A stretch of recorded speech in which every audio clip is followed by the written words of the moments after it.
निर्दयपणे ते यमदूत त्या जीवात्म्याशी वागतायत.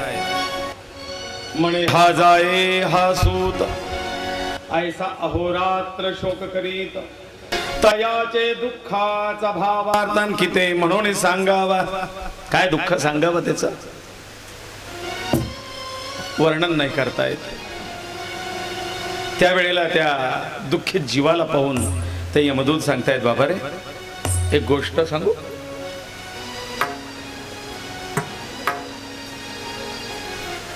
तू ज्यांची आठवण काढतोय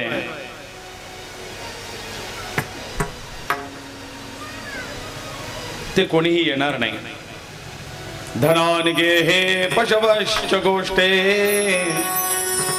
धन तुझं घरी राहिलं, पशु गोठ्यात राहिलेत, नातेवाईक घरी राहिलेत, काही स्मशानापर्यंत आले,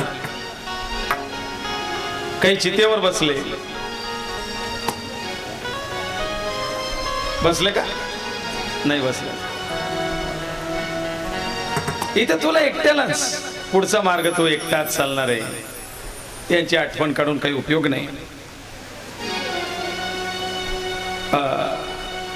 फक्त नामस्मरण. तू आता भगवंताची आठवण कर.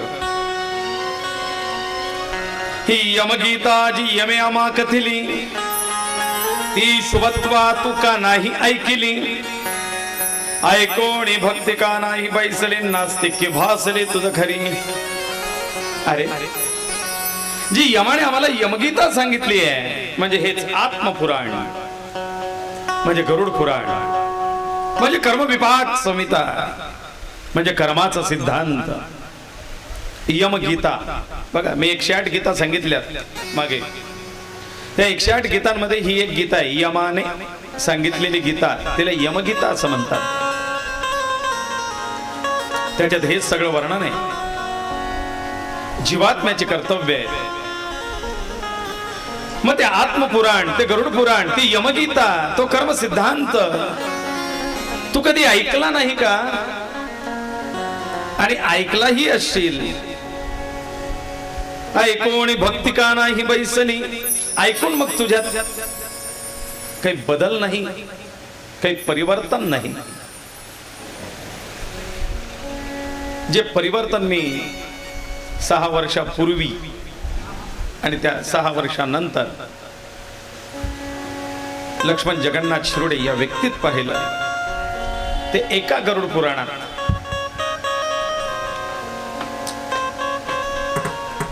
एका नातेवाईकांनी त्यांच्या भेट झाली. आजपर्यंत मी बोललेलो नाही हा विषय, पण सहज बोलता बोलता मी त्यांना सांगितलं अशी अशी कथा आहे. निवडले ते आणि आम्ही कित्येक वर्षांपासून आमचं बोलणं नाही, आम्ही बोलत नाही, त्यांचे आमचे संबंध नाही. पण त्या 2-3 वर्षापूर्वी त्या व्यक्तीने सांगितलं अचानक, म्हणजे गुरुजी काय झालं काय माहिती, पण ती व्यक्ती स्वतः माझ्याशी बोलली. त्यांनी फोन केला, त्यांनी आमंत्रण दिलं, येण्याविषयी आग्रह केला. जी व्यक्ती इतक्या वर्षांपासून बोलत नव्हती ती इतक्या छान आदराने बोलली आणि त्यांनी आग्रहाने आमंत्रण दिलेलं आहे. मी नक्की येईन. हा बदल त्या व्यक्तीत मला काय घडला माहिती नाही, पण खूप बदलली ती व्यक्ती. नाहीतर वर्षानुवर्ष आमचं त्यांचं बोलणं नाही. पण त्या व्यक्तीने आता स्वतःहून बोलून मला आमंत्रण दिलं. मला टाळलं जाणार नाही, मी अवश्य येईल. हे परिवर्तन जीवनात, वागण्यात, बोलण्यात घडलं पाहिजे. ते तू ऐकली नाही आणि ऐकून तुला ते नास्तिक्य भासून परिवर्तन तुझ्यात घडलं नाही. म्हणून न धर्मत्व आचरिला म्हणून क्लेश हे तुझला करावे लागे आम्हासी. म्हणून तुला आम्ही पीडा देतोय. आम्हाला आनंद नाही मिळत. तुला ते रडताना ओरडताना पाहून आनंद नाही मिळत, पण हे करावं लागतं. आवर ड्युटी.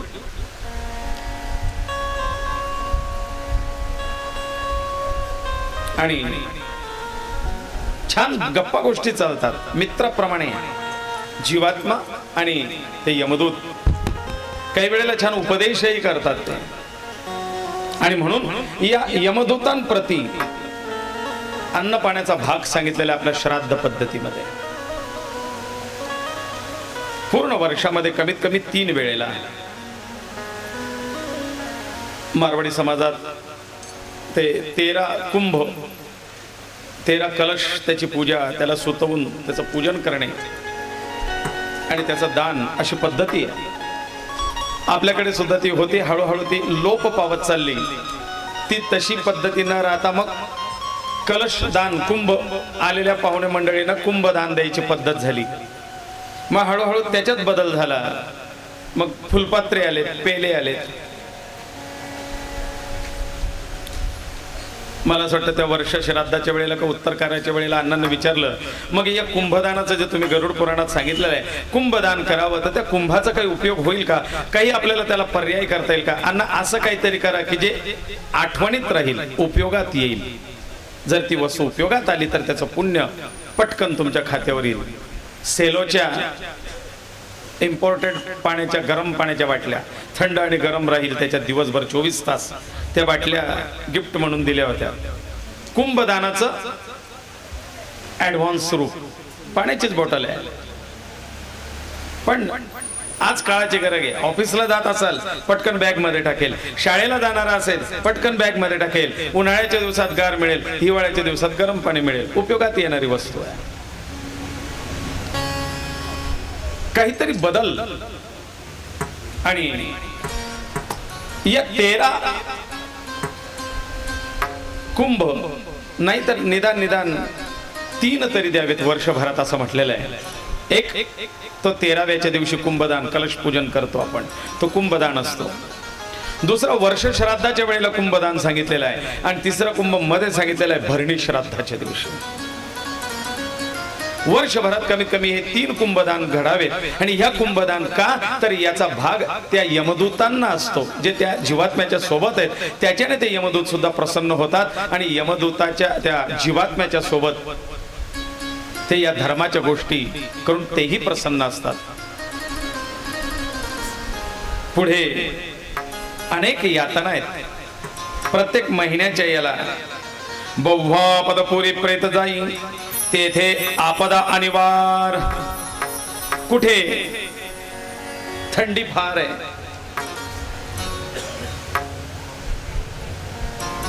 कुठे ऊन फार आहे. गरुड पुराणात असा उल्लेख आहे की जसं तांब्याच्या पत्र्यावरती आपण चालावं त्यावेळेला जी पीडा होते ती पीडा त्या जीवात्म्याला तिथे होते की जणू काही तो तांब्याच्या पत्र्यावरती चालतोय, तापलेल्या गरम.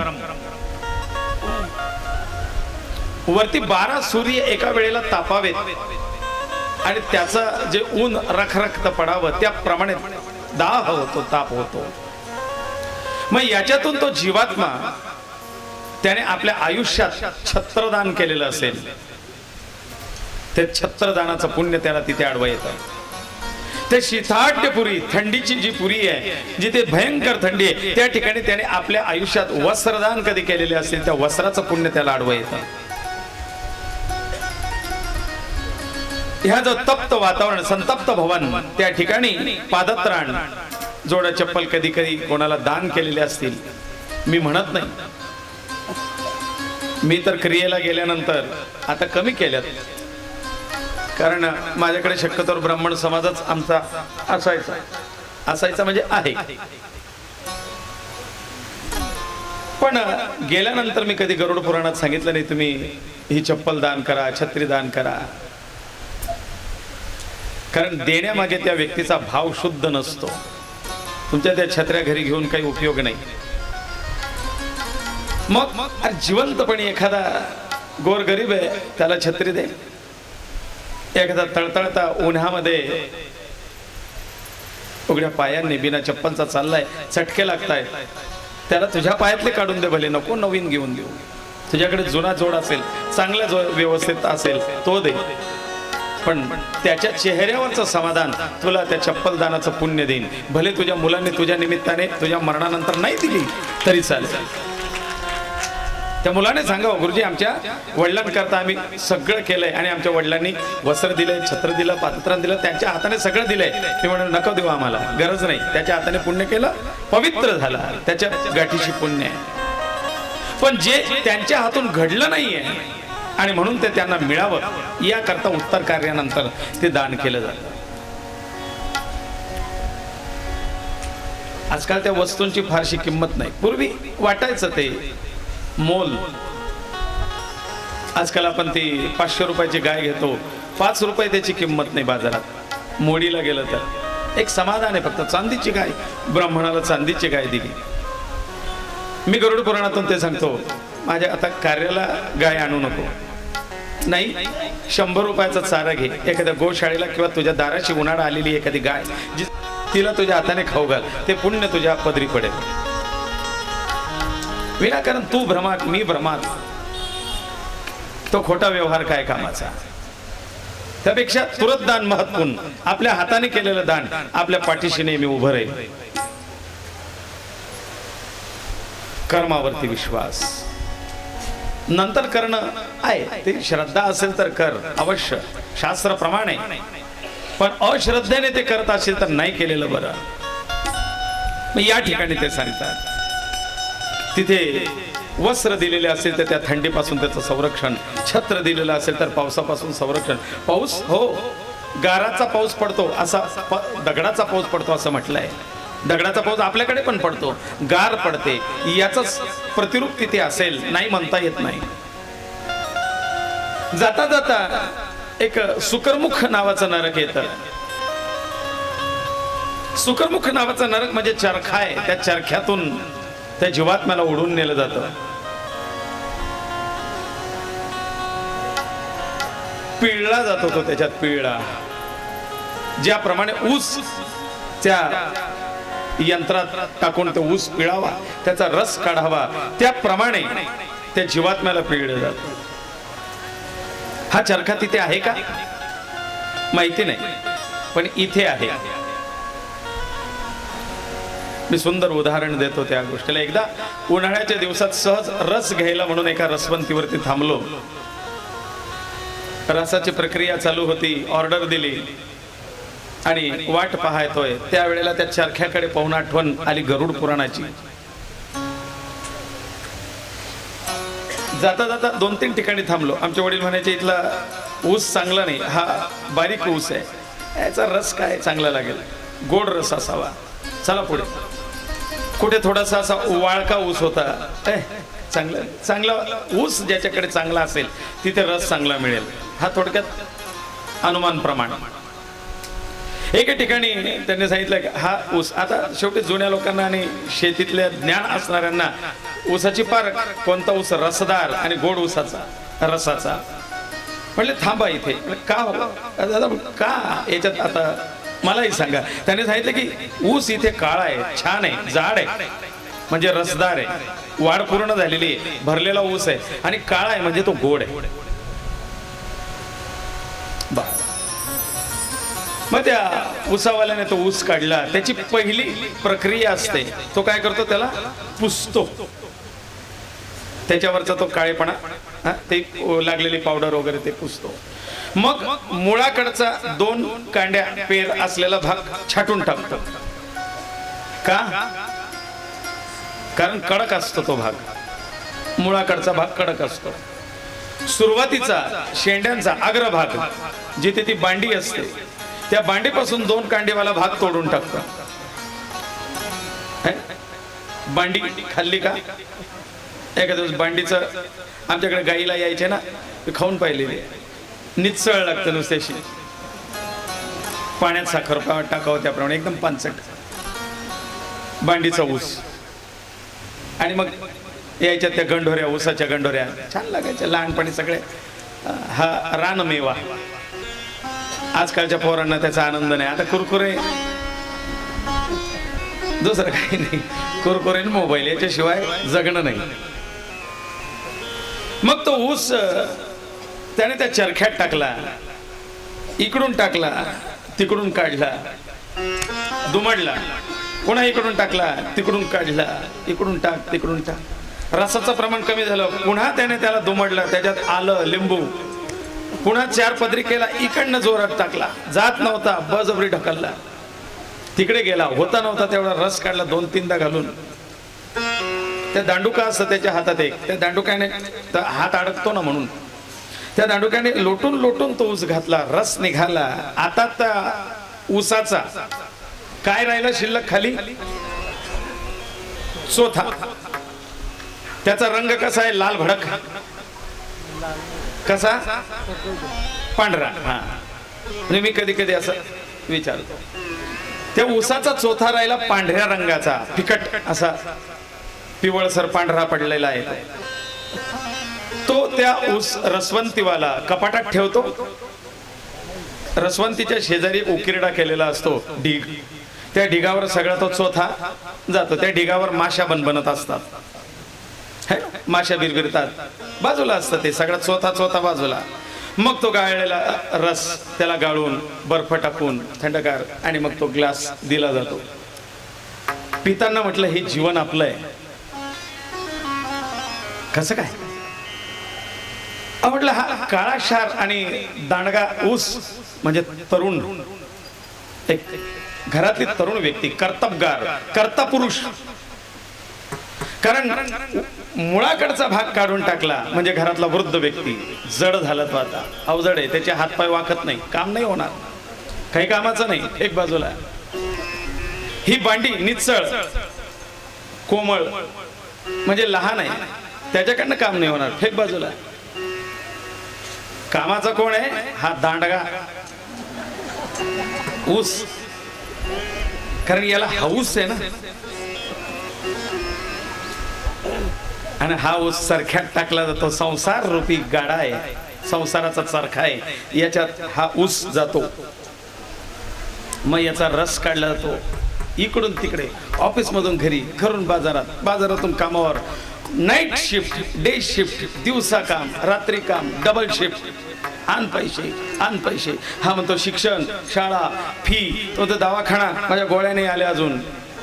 एक एक एक एक एक एक एक एक याची मागणी, त्याची मागणी, त्याची. या सगळ्या पुरवता पुरवता हा रस, याचा रस संपतो. आणि हा कसा होतो? चोथा. हा चोथा कसा होतो? कुठल्या रंगाचा? सगळे आता पांढरे झालेले आहेत ना. हा रस संपलेला, जो जीवन रस आहे, जी उमेद होती, जी शक्ती होती, ती ताकद होती, जे तारुण्य होते, ते तारुण्याचा काळा तो रंग तो उडाला. आता वृद्धत्वाचा निरस चोथा राहिला, पांढरा झाला. आता याच्यात रस नाही राहिला. याची जागा कुठे? जिथे माशा, बाजूला एक उखरेडा, पड इथे आता. कारण पांढरा झाला, याच्यात रस नाही. जोपर्यंत त्या ऊसात रस आहे तोपर्यंत सगळ्यांना त्याच्यात रस आहे. ज्या दिवशी त्याचा चोथा झाला की याला उकिरडा दाखवला जातो, बस. मग हे जीवन इथे आहे, त्याचं मोठं रूप तिथे आहे. तो पदोपदी प्रत्येक गोष्टीतून हा संसार शिकवतो, पण आपण त्या दृष्टीने त्याच्याकडे पाहत नाही. याला सुकरमुख नावाचा नरक म्हटलेला आहे. जीव पुढे चालतोय, ही जीव दिशा भोगतोय. चालता चालता 5 महिने, 5.5 महिन्याचं एक श्राद्ध आहे. पहिलं मासिक, दुसरं मासिक, तिसरं मासिक, चौथं मासिक. याच कुठे थंडी आहे, कुठे पाऊस आहे, कुठे गारा आहे, कुठे ऊन आहे, कुठे तापलेलं वातावरण आहे. 5.5 महिन्याची गणती झाल्यानंतर 6व्या महिन्याच्या गणतीच्या वेळेला त्या पंधरवाड्यात तो येऊन पोहोचतो आहे. अजून पंधरवाड्याचे 15 मिनिटं आहेत.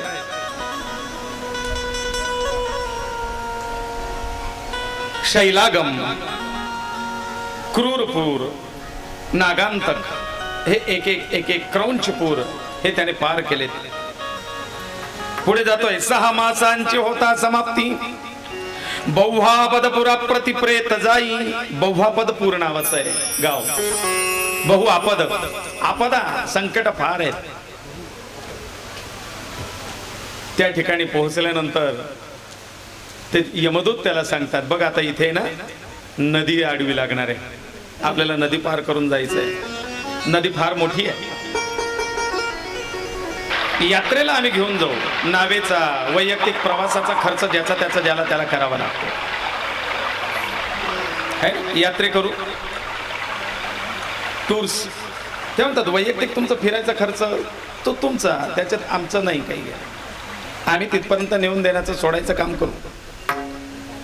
तसे ते जाता जाता त्या नदीच्या काठावरती थांबतायत. ही कशी आहे? वृक्ष छाया विवर्जित, जिच्या काठावरती कुठल्याही प्रकारची झाडं नाही, झाडाची सावली नाही, उभं राहायला सावलीचं स्थान नाही, पण कडक वातावरण आहे. खाली वाळू तापलेली आहे, वरतून ऊन तापलेलं आहे. तो म्हणतोय अहो ही नदी फार भयंकर दिसते. यमदूत म्हणतात म्हणूनच हिचं नाव वैतरणी, हिला वैतरणी असं म्हणतात. बर, फार उकाडतंय, वरतून ऊन तापलंय, खाली वाळू तपतंय. त्यावेळेला ते जीव सांगतात, यमदूत सांगतात, जीवा जर तू वृक्ष संवर्धन केलं असेल, झाडं लावली असतील, झाडं जगवली असतील, तर ती झाडाच्या वाढवल्याची, जगवण्याची, वृक्षारोपणाचं पुण्य या ठिकाणी उपयोगात येतं आणि ते झाड आपल्याला सावली करतात असं गरुड पुराणात म्हटलेलं आहे. या वैतरणीच्या काठावरती क्षण होता, ती झाडं येऊन तुम्हाला सावली देतात. तू आयुष्यभर आम्हाला सांभाळलं, तू आम्हाला जगवलं, वाढवलं, आमची काळजी घेतली, संवर्धन केलं.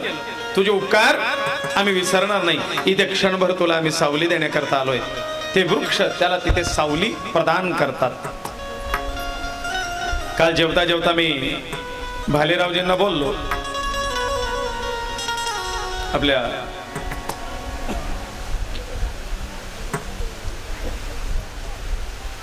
लाकडाचं काय ते भालेराव फर्निचर ते नावच आठवत नाही. फर्निचर वाले ते भोजन हॉलमध्ये सेवा देत होते. त्यावेळेला त्यांना म्हटलं, वा तुमच्या कार्याची दखल गरुड पुराणात आहे बरं का. म्हणजे कसं काय गुरु? म्हटलं वृक्ष लावणे, वृक्ष वाढवणे, वृक्ष संवर्धन करणे याचं एक विशेष पुण्य आहे, जे वैतरणीच्या काठावरती ते झाडं आपल्याला त्याची परतफेड करतात असा उल्लेख आहे. कोणाची उपकार फुकट घेत नाही आपलं शास्त्र. किमया ग्रुप नावाचा त्यांचा ग्रुप आहे, जो 40गाव आजूबाजूला परिसर या ठिकाणी वृक्ष संवर्धनाचे अनेक वृक्ष लागवडीचे काम करतात. नुसतं लावून मोकळे होत नाही, त्याची देखरेख करतात, त्याला पाणी देतात, त्याला कंपाऊंड करतात, ते संरक्षक जाळी लावतात, त्याला वाढवतात, जगवतात. किमया ग्रुपचं असंख्य वृक्ष रोपणाचं कार्य म्हणजे एक प्रकारे निसर्गाला केलेली मदत, म्हणजे ही जनमानसाची, जीवांची, पशुपक्ष्यांची, मनुष्याची केली गेलेली एक प्रकारे सेवाच. हा सेवाभाव तिथे मला पाहायला मिळाला. म्हटलं भालेराव दादा, तुमची ही सेवा, हा गरुड पुराणानुसार तुम्ही केलेली सेवा, हा कर्मयोग आहे. छान ऑक्सिजन मिळतोय, सावली मिळते, पशुपक्ष्यांना राहायला स्थान, बागडायला स्थान मिळतंय, उपकार आहे. केलेल्या कामाचा उल्लेख व्हावा, त्याचं गौरवपत्र मिळावं, त्यांनाही उमेद येते. नाहीतर कोण लावता? आपण आंबे खातो, डस्टबिन मध्ये कोया फेकतो, पण कोणाला वाटत नाही की आपल्या खाल्लेल्या आंब्याच्या कोया सांभाळाव्यात, वाळवाव्यात आणि त्या कुठेतरी लावाव्यात, त्याची रोपं तयार करावीत, कोणाला शेतात द्यावी, कोणाला मंदिरात द्यावी, कोणाला भेट द्यावी. जो गोड आंबा आपण खातोय तसे आंबे आपल्या मुलांनी खावेत, जे आपल्याला दुसऱ्याच्या कंपाऊंड मध्ये, दुसऱ्याच्या शेतात जाऊन चोरून लपून आंबे तोडून पळवून आणावे लागत होते. ते आपल्या पोरांना चोरी करायची वेळ येऊ नये, आपल्याच दाराशी आंबा असावा, त्याने आपल्या आंब्याचे आंबे खावेत. म्हणून लावा ना एक एक झाड प्रत्येक दारी. त्यांनी कशाला याचे त्याच्या काचा फोडावे, याचे त्याचे आंबे चोडावे. ज्याच्या त्याच्या दाराशी झाड लावा, ज्याने त्याने ज्याचे त्याचे आंबे खा. बाजारातले केमिकल युक्त खाण्यापेक्षा घरचा आपल्या झाडाचा तोडलेला ताजा आंबा. जी किमया ग्रुपची किमया आहे ते करताय. हा इकडचा परिसर छान हिरवागार आहे, त्यांची किमया आहे. वेगवेगळ्या प्रकारची सेवा इथे ते वृक्ष छाया करतात. तेवढ्यात काही नावडी तिथे आलेत म्हणले. कशी ही वैतरणी? शतयोजने विस्तीर्ण पात्र जिचे, 100 योजन विस्तीर्ण पात्र आहे. 100 गुणिले 10 आहे ना, एवढं किलोमीटर तिचं पात्र आहे. 100 गुणिले 10, कारण 10 किलोमीटरचा 1 योजन आपण धरलाय, हिचं पात्र 100 योजन विस्तीर्ण आहे. हे पार हिच्यात काय काय म्हणले, वैतरणी नदी दुर्धर पूय शोणित कर्दमसार, तिचा विस्तार 100 योजने. याच्यामध्ये रक्त, मांस, हाड, दुर्गंधी, रक्ताचा चिखल, मांसाचा चिखल, त्याच्यात दगड नाहीये, हाडाचे तुकडे आहेत. शरीरातल्या दुर्गंधयुक्त पदार्थ पुवादी त्याच्यात भरले, त्याचा असा फेस डबडबतोय. पाहिल्यानंतर जिची घृणा यावी अशी ती नदी दिसते. महाभयंकर आहे. रक्त मांसाचा चिखल ज्याच्यात पडलाय. लांब चोचीचे बगळे त्या रक्त मांसाच्या त्या नदीमध्ये आपलं भक्ष शोधतायत. माशा घोंगावतायत. तेवढ्यात तिथे काही नावाडी आले. बडगाव जळगाव, भडगाव जळगाव, थाळा भाऊ, वागळे का, कसगाव कसगाव कसगाव. कुठं जायचं? टॅक्सी, रिक्षा, त्याप्रमाणे इथे नावाडी आहेत. ते म्हणतात चला बाबा जायचं का? म्हणलं जायला चालू आहे. आपल्या आपल्या काय तुमचं? म्हणले आपली नौका आहे, नाव, जहाज. चला मग पार करून नेऊ. म्हणजे तिकीट कोणतं घेता आधी ते सांगा. काय सुविधा आहे तुमच्याकडे? म्हणजे आपल्याकडे 3 टायर AC, नंतर 2nd स्लीपर कोच, जनरल डबा, 3 सुविधा अवेलेबल आहेत. तुम्ही कोणतं घेणार ते सांगा. तो रेट काय?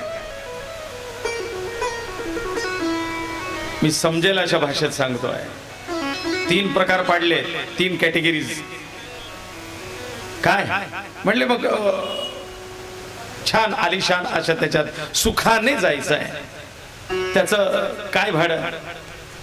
त्यावेळेला तो सांगतोय, तू गोदान स्वहस्तानी अथवा अन्य हस्तानी करविले असल्या या नौकेत बसून चालावे. त्वरित ते नसत्या नदीत बुडून जाई.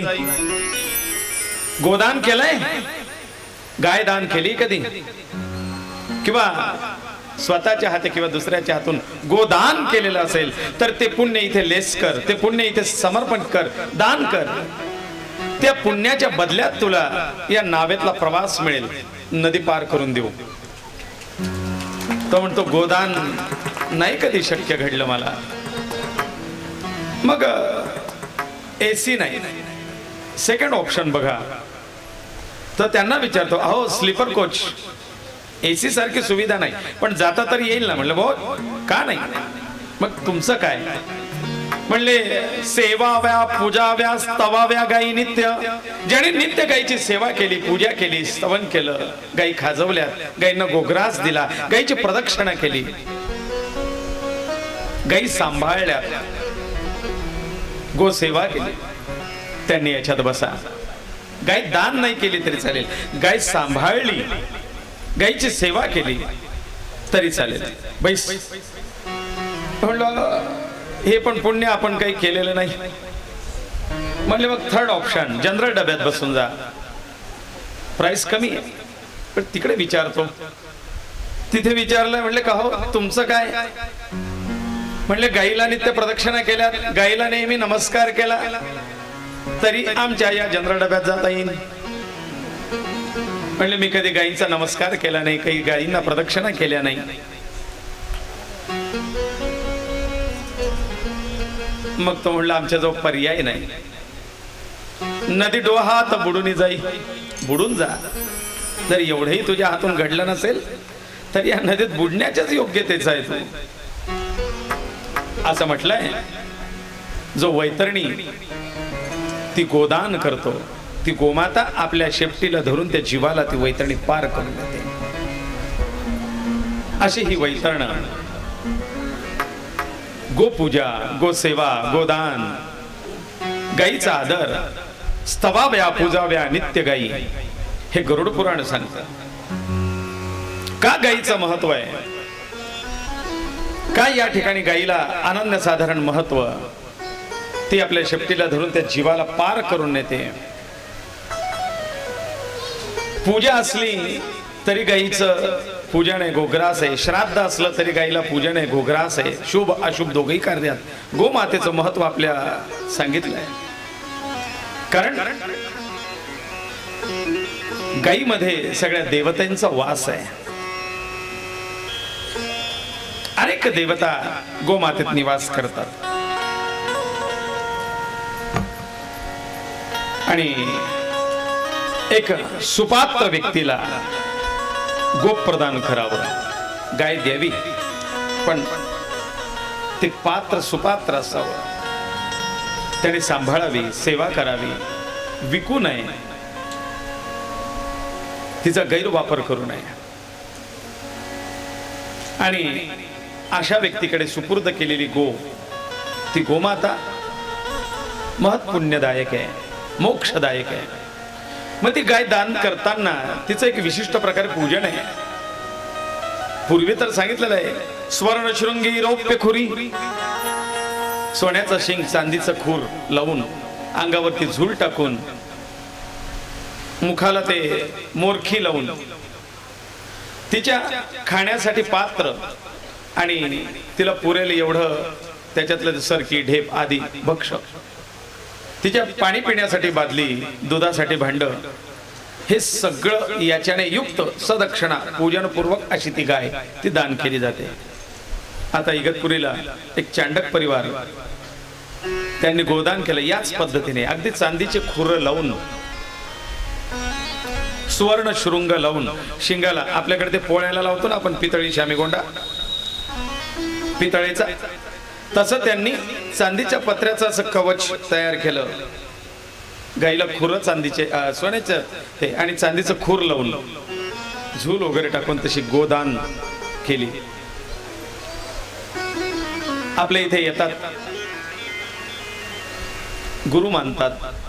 त्यांनी सांगितलं तर गुरुजी तुम्हाला करायचं आहे गोदान, गंगा पूजनाच्या निमित्ताने, तुला दानाच्या निमित्ताने हे गोदान. म्हटलं ताई, गाईपेक्षा भाडच जास्त लागून जाईल मला. इगतपुरीहून इथपर्यंत आणायची म्हटल्यानंतर कसं काही शक्य आहे. त्यापेक्षा स्थानिक एखाद्या गरीब गुरुजींना द्या, जे ती सांभाळतील, ज्यांना उपयोग होईल. आणि ती तिथल्याच गुरुजींना ती दान करवली. म्हटलं मला लाभ लोभ नाही, पण काहीतरी योग्य व्यक्तीकडे सुपूर्द करा. माझ्याकडे 7 गायी होत्या आहेत, पण त्या माझ्या मावस बहिणीकडे दिल्यात, माझा एक मित्र आहे त्याच्याकडे दिल्यात. कारण उन्हाळ्यात पैसे देऊन चारा मिळत नाही, कसं काय करणार. गाई दान करणं सोपं, सांभाळणं फार कठीण. सुनील दादा पण एका गायीची सेवा करतायत, सांभाळतायत, स्वतः अनुभव घेत आहेत. गाई तर दिल्या त्यांनी, दर महिन्याला एकदा गाय गोदान केली आहे. कमल काकूच्या मृत्यूनंतर 13व्या दिवसापासून वर्ष श्राद्धापर्यंत 1 महिन्याची एक गाय है ना, 12 हा पाळणार, सांभाळणार. जो सांभाळेन त्याच्याशी बोली करून ती सांभाळायची गाय, सांभाळेल, त्याला गरज आहे, त्याला गाय दिली. भूमिदान, गोदान, वाहनदान, गरीबाला हातगाडी, पांगळ्याला ती सायकल, अशा काही गोष्टी ते करत गेलेत. या कधी उल्लेखात नाही आहेत. आपल्याला मंदिराचाच फक्त माहिती किंवा ह्या माहिती. नित्य अन्नदान अजूनही चालू आहे 6 वर्ष. पण सुयोग्य व्यक्तीला ती गो सुपूर्द करावी, समर्पित करावी. आमच्या नितीनदादा अमृतकरांनी पाठशाळेला विद्यार्थ्यांसाठी दुधाकरता एक गीर गाय ते पाठशाळेत घेऊन दिली. शिकणारी मुलं त्या गाईचं दूध घेत आहेत. त्या शाळेतही बऱ्याच गायी आहेत. ते मुलं गोसेवा पण करतात. आमची मुलं ज्या पाठशाळेत होते ते गोसेवाही करतात आणि गाईचं दूधही घेतात. चाललंय, हा उपक्रम आहे. मग अशा प्रकारे ही गो अत्यंत महत्वाची आहे. ही प्रेतोपकारक आहे. नदी तरुणी तो प्राणी तृप्तमणी होत असे. नदी तरुण जातो आणि तृप्त होतो. पुढे नाना क्रंदनपूर जिथे फार रडण्याचा आवाज, किंकाळ्यांचा आवाज, रडणं कडणं दुःखित वातावरण, तोही आलाप करतो, रडतो, मोठमोठ्याने रडतो जीवात्मा. पुढे सुतप्त नगरी, त्याच्या पुढे रौद्रपूर, पयोवर्ष, शीताढ्यपुरी. असे करता करता बहुभीतीपुरी प्राणीजाई. मग त्या ठिकाणी बहुभीती नावाचं पूर आहे. 11.5 महिन्याला बहुभीती नावाच्या पुराला पोहोचतो. 11.5 महिन्यात एक श्राद्ध आहे. तिथे तो बहुभीतीपूर म्हणजे चित्रगुप्ताच्या नगरीला पोहोचतोय. चित्रगुप्त त्या जीवात्म्याला आपली कॉलनी दाखवून आणतात.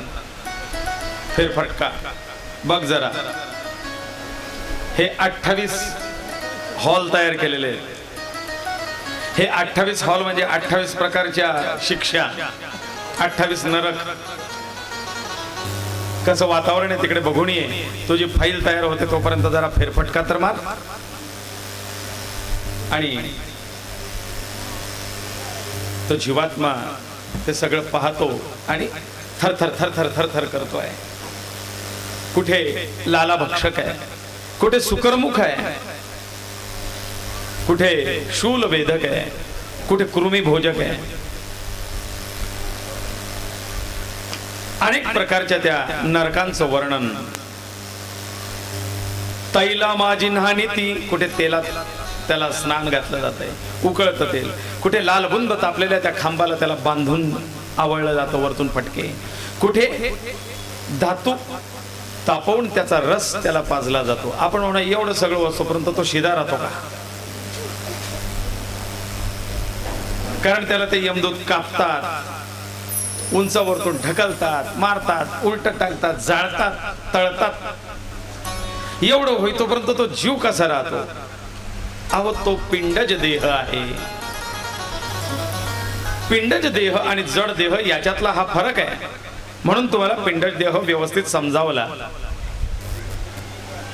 जसं आपण आपल्या स्वप्नात,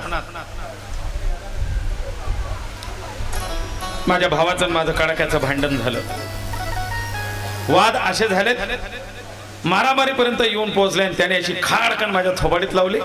फटकन आवाज आला आणि हा डायरेक्ट दचकूनच उडला. मी तर अंथरुणातच आहे. मग मारली कोणी? हे सगळं स्वप्न पाहत होतो, पण मारली जोरदार. काही वेळेला आपण सहज बसलेलो आहे सरग्रह तिकडे आणि पटकन पडला दणकन पड, आय कंबर मोडला. उठतो झोपेतून, पडल्यासारखा उठतो आणि म्हणतो मी पडलो नाही. असं वाटत होतं वरच्या मजल्यावरतून पडलो, पण मी अंथरुणातच आहे.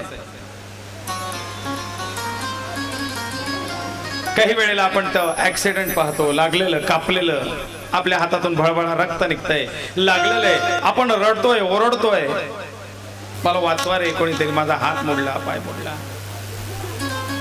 पण प्रत्यक्षात हा ते फक्त पाहत असतो.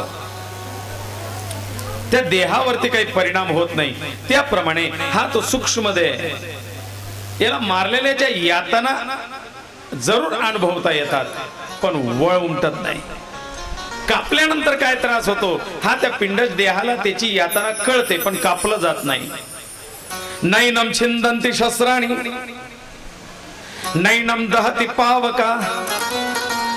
तो जळत नाही, पण जाळल्यावरती काय पीडा होती त्याला कळते, चटका कसा लागतो. मग ते यमदूत म्हणतात, तू कसं कापत होता?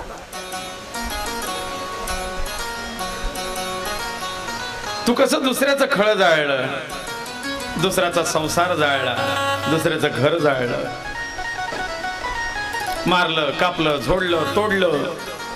या पीडा तुला व्हाव्यात याकरता प्रत्यक्षात तो तापवून, भाजून, तळून त्या जीवात्म्याच्या देहाला काही होत नाही, फक्त त्याला त्याची अनुभूती होते. त्रास काय असतो हा जसा खडबडून उठतो, मला कोणीतरी मारलं पण प्रत्यक्ष मारलेलं नसतं, पण मारल्यानंतर हा तडफडून उठतो, त्याप्रमाणे तिथे तो तडफडा त्याला कळतो, पण प्रत्यक्ष नसतं. जड देहासारखे प्राण त्याला उमटत नाही. आणि या प्रकारच्या पीडा या जीवात्म्याला भोगाव्या लागतात. ती सगळी ती नरकांचं वर्णन तो पाहतोय. आता इथे चित्रगुप्त महाराज त्या जीवात्म्याच्या जन्मापासून मृत्यूपर्यंतची फाईल तयार करतात. एकटे नाहीये, त्यांच्या मदतीला ब्रह्मदेवांनी 12 देवता नेमून दिलेले आहेत. 12 असिस्टंट आहेत, 12 महिन्याचे 12. आणि प्रत्येक एक देवता त्याच्या दिवसा रात्री अगदी स्वप्नात जागृतीत सुप्त अवस्थेत प्रत्येक अवस्थेत त्याने काया वाचा मनाने केलेल्या कर्माची नोंद ठेवतात. हे यमराजाचे चित्रगुप्ताचे सीसीटीव्ही कॅमेरे आहेत, ड्रोन आहेत, सगळीकडे लक्ष ठेवतात. आणि ह्या 12 देवतांना म्हटलं जात आहे श्रवणदेव. ही 12 श्रवणदेवांची गणती या श्रवण देवतांच्या मदतीने त्या ठिकाणी त्याचा आता फाईल आराखडा तयार होतोय. पाप किती, पुण्य किती, सत्कर्म किती, दुष्कर्म कृती, जन्मापासूनचा सगळा आलेख आहे. तयार व्हायला वेळ लागेल. फाईल होतंय तोपर्यंत जरा नरकांचं दर्शन, तिथल्या व्यवस्थेचं दर्शन करायचं आहे ना. म्हणून आपण आता चित्रगुप्ताच्या नगरीत मुक्काम करूया. आरतीची तयारी करा. आज 11.5 महिन्यापासून 12व्या महिन्याच्या 15वाड्या चित्रगुप्ताच्या नगरीला मुक्काम असतो जीवात्म्याचा. तिथे तो सगळ्या त्या पाप पुण्याच्या शिक्षा पाहतोय. या शिक्षा काय आहेत आणि पुढे त्याला त्या धर्मराजाच्या समोर की यमराजाच्या समोर उभं केलं जाणार. धर्मराज आज आपण बघितले जो पुण्यात्मांना दिसतो आणि यमराज भयंकर जो पापात्म्यांना दिसतो, त्याचं दर्शन होणार आहे. ते कसं, ते यमराजाची नगरी कशी आहे हे प्रत्यक्ष आपण उद्याच्या कथा भागामध्ये अभ्यासणार आहे. उद्याची वेळ काय ठेवायची? 3 ते 4. हा, 3 ते 7. उद्या पण फुल टाइम कथा, कारण परवाच्या दिवशी 2 तास आहे. म्हणून तो भाग आपल्याला लवकर दुसऱ्या जन्माला जायचं आहे ना. यमराजाकडनं पाप पुण्याचा निवाडा करून सगळ्या शिक्षा पटापट भोगून पटकन पुढच्या मार्गाला लागायचं आहे. आणि म्हणून आज आरतीची तयारी करूया. आजचा दिवस चित्रगुप्तांकडे मुक्कामाला थांबूया. गोपाल कृष्ण भगवान की जय.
आता जय जय तळी हे मन जाय माझे आता सैने रूप तुझे देवी तो मस्तक ज्या ठिकाणी हे सद्गुरु तुमचे पाय धुणे धर्माच्या करिता आमास जगती रामानि धाडियले ऐसे जाणने राम भक्ती करिता ऐश्वर्य हे लाभले आता धर्म सख्या तुझ्या पुढती म्या नम्रत्वतेने असे इच्छा हो जशी मानसी करीत असे हा देह तुझा असे सर्वे सुखेन संतो सर्वे संतो निरामया सर्वे भद्राणि पश्यन्तो पश्य दुःख भावे गोपाल कृष्ण भगवान की महाराज की जय सगळ्यांना नम्र सूचना क्रमाक्रमाने टप्प्याटप्प्याने भोजनाचा आनंद घ्यायचा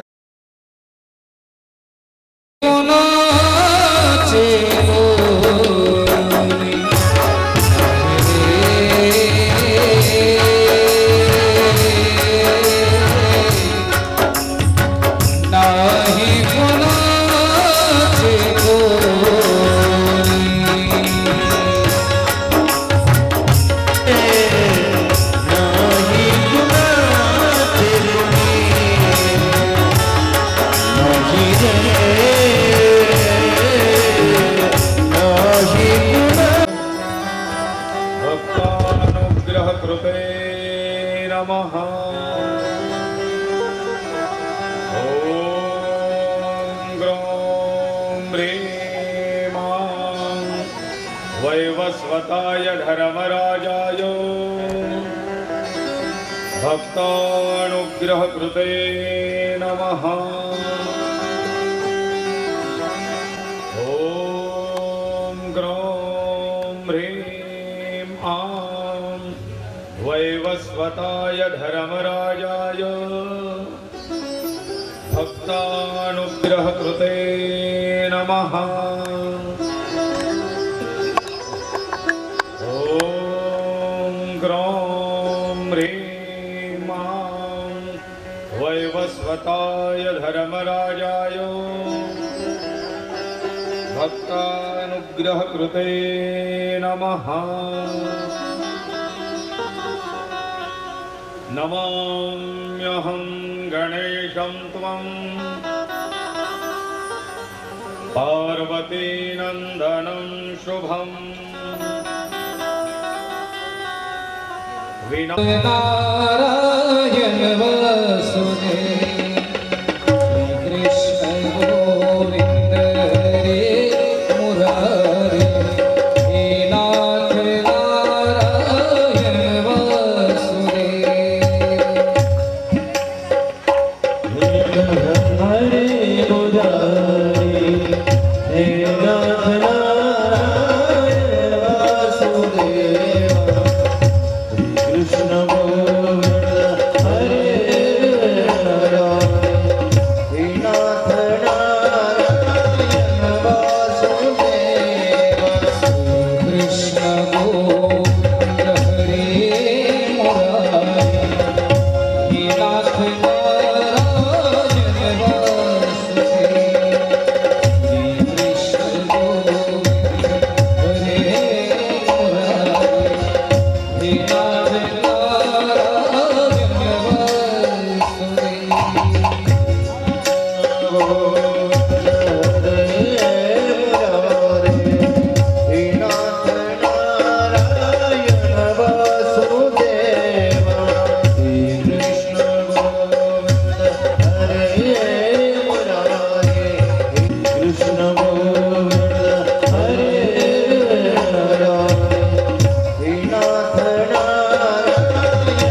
वसुदेव